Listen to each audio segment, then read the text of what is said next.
आई भैया पूरा श्रोता समाज के हमरा तरफ से नमस्कार प्रणाम बा।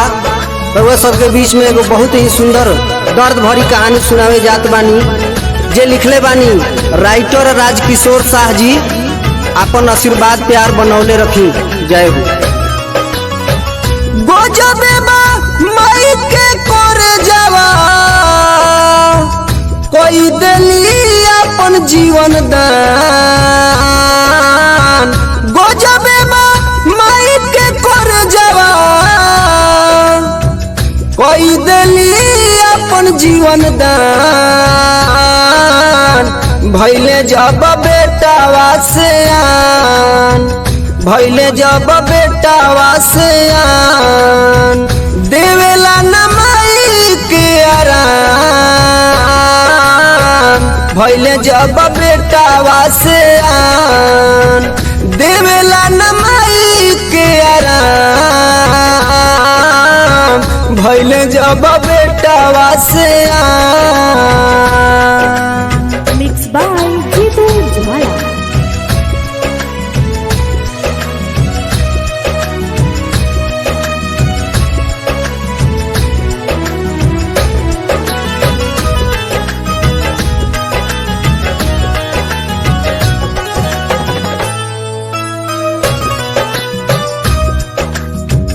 आधा पेट खाई के माई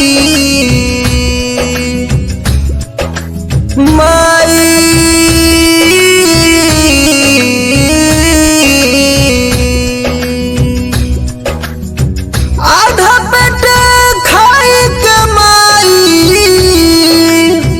बेटा के बोरैली सान। आधा पेट खाई के माई बेटा के बोरैली सान। उहे बेटा माई से रोजे, उहे बेटा माई से रोजे नौकरानी के करावेला काम। उहे बेटा माई से रोजे नौकरानी के करावेला काम। भैले जब बेटावा से आन, देवेला न माई के आराम। भैले जब बेटावा से आन।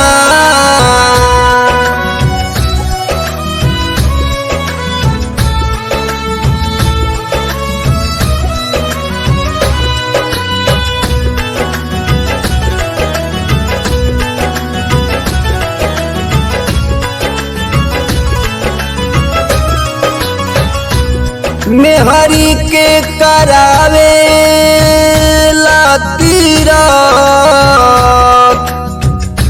मेहरी के करावे तीरथ।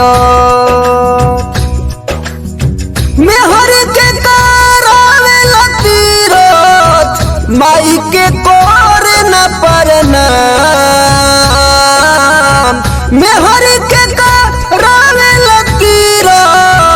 माई के कोरे न परनाम। कुहू की रोअस माई, कुहू की रोअस माई, बेटवे तरने सुबह शाम। कुहू की रोअस माई, बेटवे तरने सुबह शाम। भैले जब बेटावा से आन, देवेला न माई के आराम। भैले जब बेटावा से आन।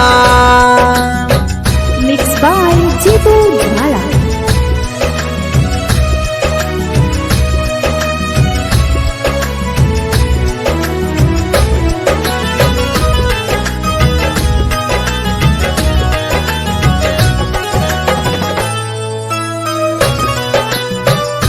राइटर राजकिशोर लिखले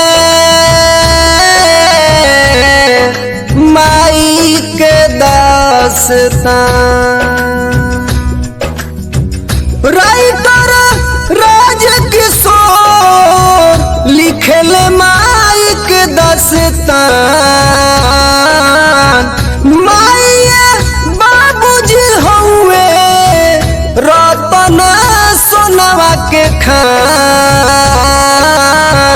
जीतू रमेंदर कहे, जीतू रमेंदर कहे माइए बाबू हुए चारो धाम।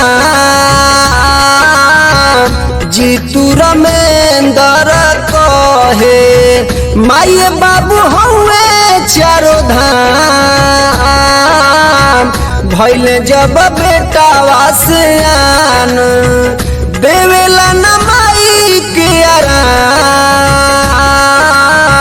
भइले जब बेटा वासियान